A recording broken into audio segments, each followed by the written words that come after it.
This is the view from this house that's located on Cahoon Hollow, just off of White Crest, on the far eastern shore of Wellfleet in Cape Cod. The view that you see looks out over the North Atlantic, one of the easternmost portions of the U.S.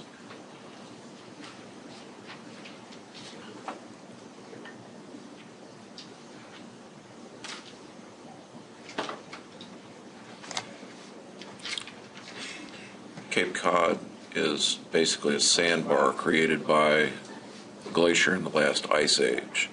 What you see in what we call the arm of Cape Cod, or the towns, Wellfleet is the third town from the end of the peninsula. They refer to this as the Lower Cape. Even though it's north of the rest of the Cape, they refer to it as the Lower Cape, not the Upper Cape. We stay in the Lower Cape.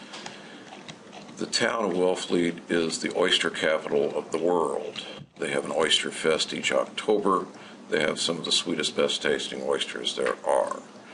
This entire area around here is oyster beds.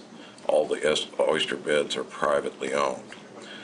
On the eastern shore, you have the National Seashore that was created by John Kennedy back in the 60s. Of course, the Kennedy compound is in Hyannisport in the Upper Cape. But Kennedy recognized the fact that this area was eroding quickly and that overdevelopment would cause the Cape to simply wash away.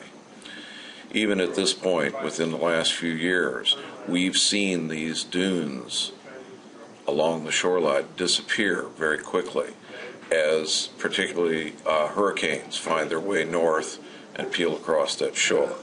It's estimated that Cape Cod will no longer be in existence in another 100 years in some sections as they wash out. These interior kettle ponds hold fresh water, but also undermine the dunes. There are large boulders gathered in this array that were coming off the tipping point of the glacier, but those boulders are being pushed slowly out to sea as well. It's a very sensitive environment and a very beautiful one.